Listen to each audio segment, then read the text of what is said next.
At this point, however, I kind of dissociated myself from pain, from reality. I mean, I can still see myself. I still am myself. But I just don't feel anything or feel myself. I thought it was easier that if I stepped away from my body, then I can, I guess, quote unquote, pretend that when everything is happening, it's only a dream.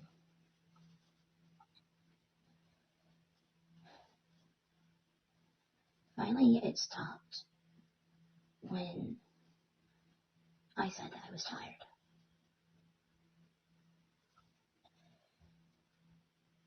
Of course, he wanted me to rest. He wanted me to shower.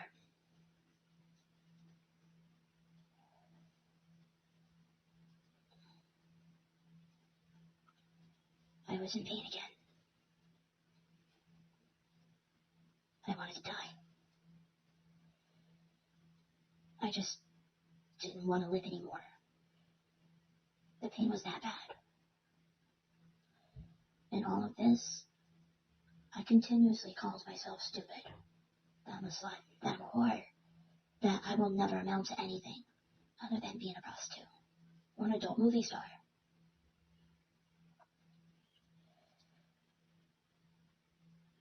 And honestly, I did feel like I was one, even though this was not okay with what he's done. I was still fixated with that good, odd feeling. What I mean by good, odd feeling is that for some odd reason, it felt good, but I didn't want it, which is odd. So maybe in a sense, I was trying to seek for the good, odd thing again. And I guess in my way of thinking, disturbing thoughts of sex came back into the picture, even though I didn't want to. I felt really, really distressed that I wanted to, that I felt this way. I didn't understand. I was just assaulted. Why do I feel this way?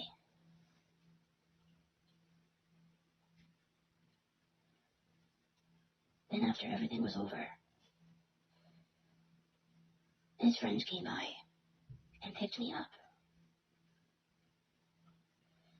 He didn't want to come back with me, which was fine with me.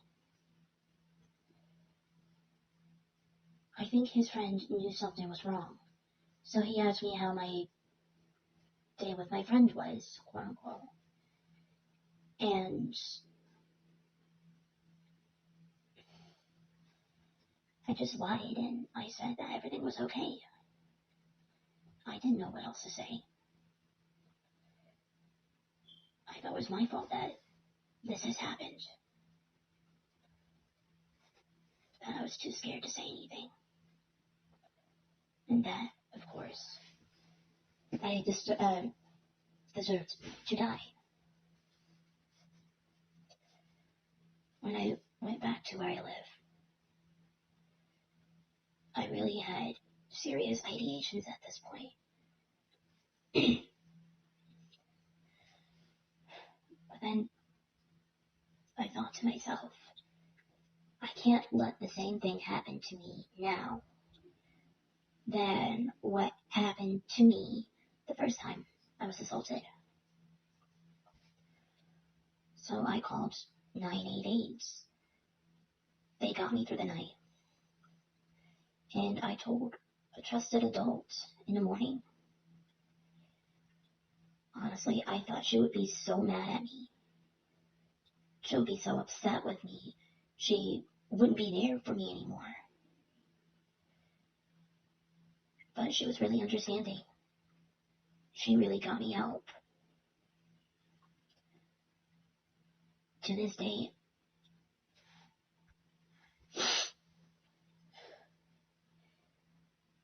this day, I'm so grateful for it. I went to the hospital to get a rape kit done. I was so scared.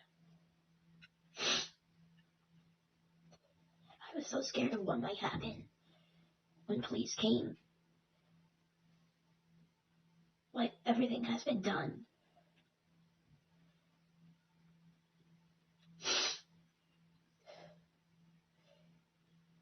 They asked me at first if I had any phone calls or text messages.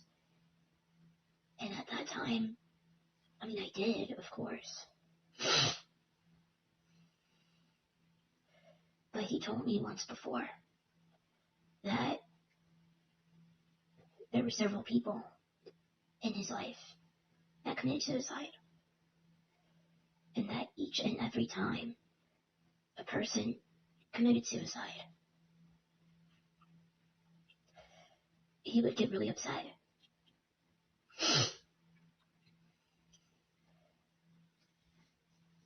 So I was scared that either he was going to hurt me, hurt himself, hurt everyone that's into the path.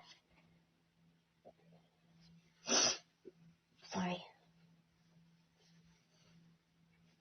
So I didn't decide to tell them. Because at that time, I honestly didn't know if I should report. I was scared that if I did report, that he might hurt himself. He might kill himself or kill others. And I honestly didn't want that heavy conscience in my mind. I felt crappy enough, but if I caused someone's death, then that would be inexcusable for me. So I initially lied.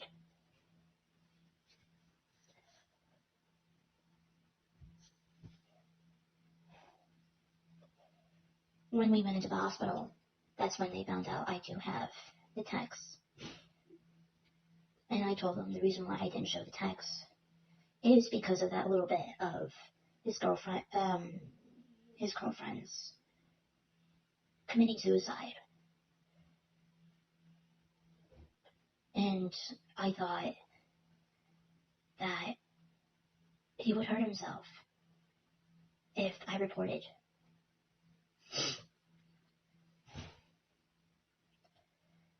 That was my reasoning towards not saying anything. And at first, because of those messages, I wasn't going to report. Then they asked me where he was, and I said, well, honestly, I only know the town.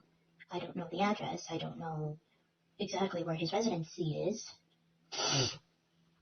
And I tried getting that information out. But he kept being stubborn. He kept getting resistant towards telling me, claiming that he didn't know. That was the first time I got really pissed off. And I said, well, you know what? F it. I am going to report. Because this is not okay. This is not okay.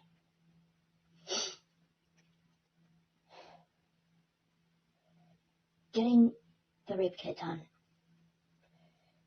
I met these two really, really nice SANE nurses. They felt me at ease. They answered questions that I had, even though I had a lot of them. And they did most of the swabs, most of the exams, even though I was really, really scared.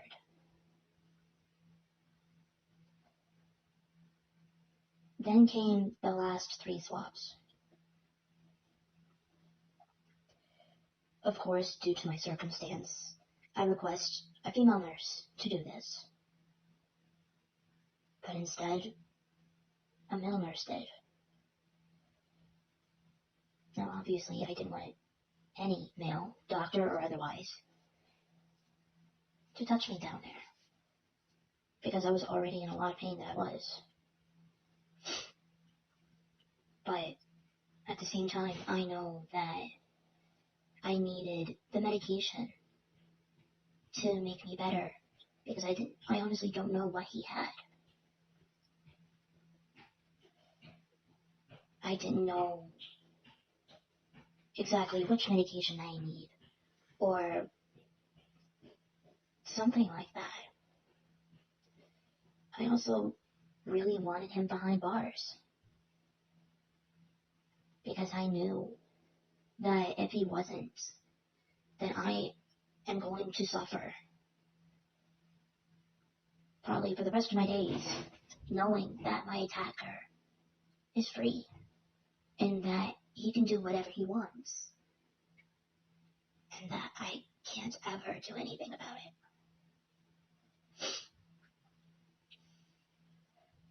So I went through it.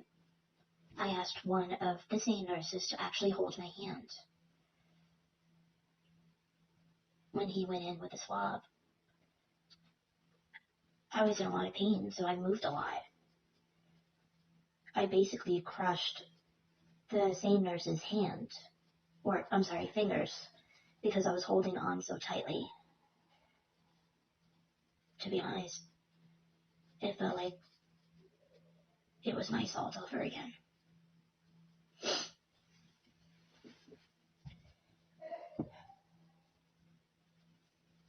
At that time, I really wanted to hurt myself. I was scared of going into the hospital again, so I decided not to. Then 2 detectives came.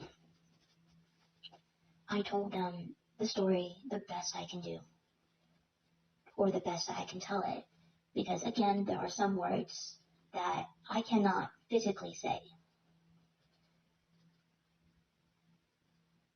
That I can't physically say exactly what was what going on.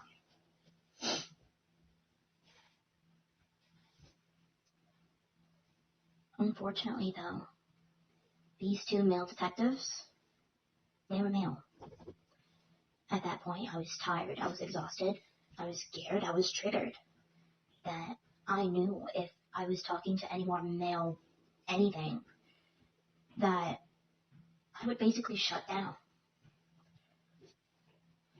If I had a female detective at that point, then I would feel more at ease, and that I would feel more comfortable into telling her exactly what happened. But since this was a male, I felt like he didn't understand what I was saying.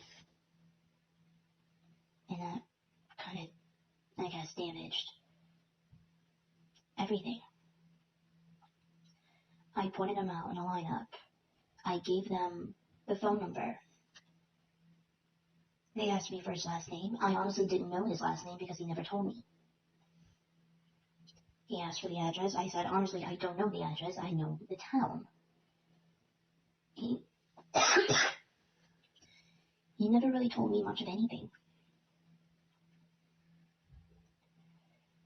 Then after everything was done, the day that the exam was finished, the interrogation was finished,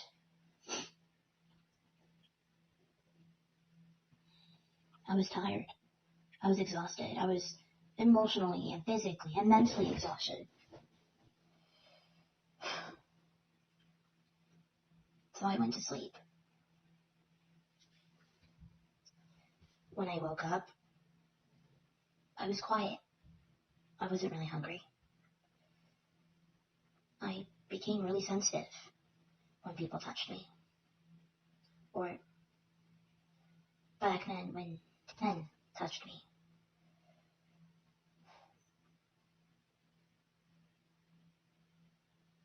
For a few weeks after, I had extreme suicidal ideations. I was too scared of going back to the hospital. Especially to a hospital where they traumatized me even more.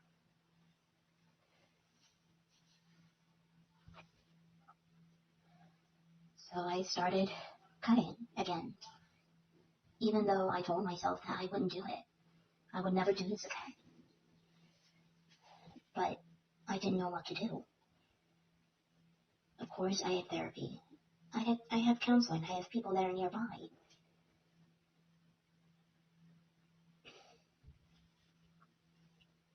But I was still scared at that point. Even though there was someone who helped me, and I'm really, really appreciative. That's why I trust that person most of all. I'm still scared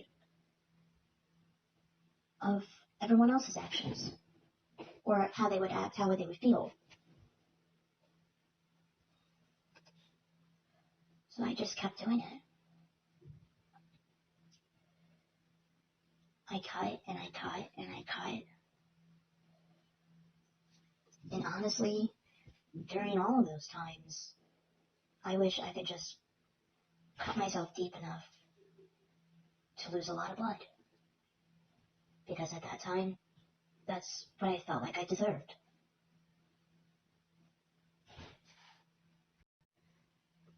But I was against it. I knew I couldn't go out like this. I mean, logically, I know it wasn't my fault. He knew about my disabilities. He knew about my autism. He knew about the fact that I need something to help me walk. Yet, he took advantage of that anyways. And I hate that.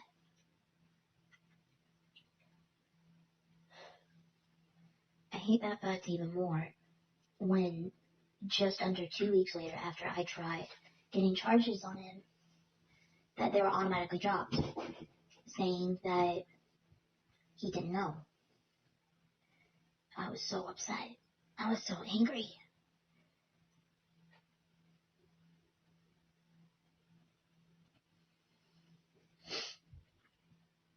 Basically, at that point, I just wanted to punch the wall until every single bone in my hands were broken. And I would feel that pain, and then that pain would prevent me into thinking like, oh hell, what is going to happen after this? What if he comes after me? What if he hurts me?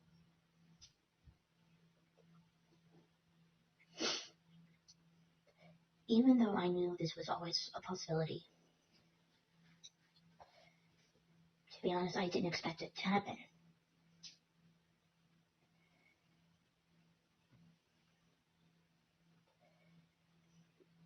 I didn't think anything of it until one day. One day, I had just gotten out of surgery because I had to have something removed. And I was still stubborn enough to go out anyways and go to where I have to go, because I feel much safer over there than I did at the living environment that I was in.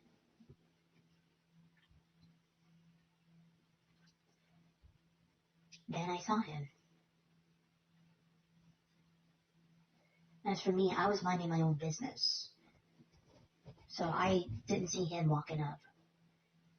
At that point, I was still in a lot of pain, but still I kept going. And then he was talking to me and saying that he apologizes, but he said it in a way that made me think he really didn't mean it. Then he said that at least he was man enough to apologize.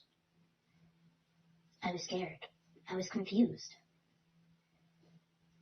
I wanted to die. Because even though the detectives advised him to stay as far away from me as possible, yet he has. I knew immediately then that I had to call the police. So I went to where I'm supposed to be at. Hello. I have a name. and I don't go want to share to it the same out. person I also that have to I disguise my entrusted her voice with and have the to news disguise who of I my am. assault. Because And I asked her unfortunately, if she like can many kind of be like a support millions of people for me, in as this I world, personally call the police. I have suffered through sexual assault. Police came, I Granted, told them the it situation, is hard to talk about it. but unfortunately nothing was And said. to be honest, I want to make sure that And people when aren't he went alone in this inside battle. where I lived, I completely lost control. Alright, I lost control, please excuse me. and I hurt myself pretty badly. I would have to take many deep breaths as I mean, I to be tell my honest, I had to go to story. the hospital again, no Because matter it what, is still raw. because I It's had not even a year a since couple of this happened infections to on the me. surgical site. But I also went there because of the Okay, self-harm. At late first, I last still year, felt a lot of pain I was sexually assaulted from by the surgery, someone I but also a lot of barely pain from even knew. down there Or, and to be on my honest, he was chest, someone of acquaintance. because since And this has even though I happened, had trust this assault has issues, happened, I really that genuinely he knew thought where I was, and he that legitimately came inside. he would be an okay person. I was having I a didn't want lot to go of into a relationship body at that memories, moment and because I it was suffered extremely through painful. a lot of injustices throughout my life. I don't think many of my support And systems I'm know still reeling over all of that to this that day. The difference is that I don't think I didn't many of get my support help. systems know that. I didn't get help I because I mean, was yeah, too I was ashamed. still I wetting was the bed. scared. I didn't know what to do. I imagined that, Now I know that and I there know are this sounds silly, resources. but when I had those The day nightmares, those really, really intense after nightmares, my assault, the ones I that I wet the told a bed trusted on the adult, most, was when and this liquid immediately came I went inside to me, the hospital. and I was trying to push it out. I know The it sounds sane stupid now, nurses were really nice. but They calmed me down during the procedure. I was trying to push it out. They talked to me and tried to, That was when, I don't know, distract me I mean, from peeing the bed comes what into had picture. happened the day before. Again, I was ashamed of Even saying then, this there were a to lot of anyone. things that I didn't I know understand. that having a panic Not attack only landed me for into this hospital. the assault, And of course, I was still having but suicidal ideations at I the time. guess what happened during the assault. I didn't care about anything anymore. I wasn't myself. If anything, I was hiding that I needed to hide. In truth, I knew if I wasn't put into a psych hospital, and I was a danger to myself. No. No one knows this. No one was supposed to ever know this. But I had plans to jump over a bridge. And I knew I had a scat bus, so I could travel far away. I would go on one way.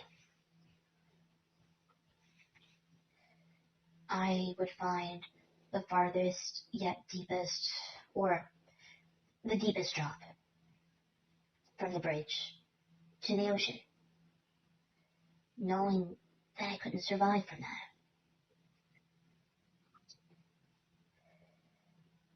I have it all planned out, and I knew that I needed help. I needed help before I actually tried to do this, having all the resources. So I begged to voluntarily commit myself to the hospital. I didn't want to, but I knew I had to. If it's just to escape from the problems that I've been having. They tried talking me out of it, but I told them again and again and again, not specifying a way of suicide, but telling them that I was feeling suicidal. And that if I go out, I was just basically go off myself. Again, they tried to reason me, but I stood adamant. I told them I'm being serious. Normally, when a person has to go to the hospital, especially to a psych hospital, they don't want to go because they're afraid of being enclosed into that environment where you can't go anywhere. But I knew for myself at that time that that would exactly be what I needed at that moment. Trying to get the order of protection, trying to get my life together, trying to do this, trying to do that. It was just too much for me to handle. It was too much for me to handle by myself. So going into the hospital for a week, getting something now for anxiety, it seems to help, at least for a little bit. But even that little bit is a lot to this day. Because if I don't have to think about my trauma, then I won't be affected by my trauma. And trauma won't be my domain.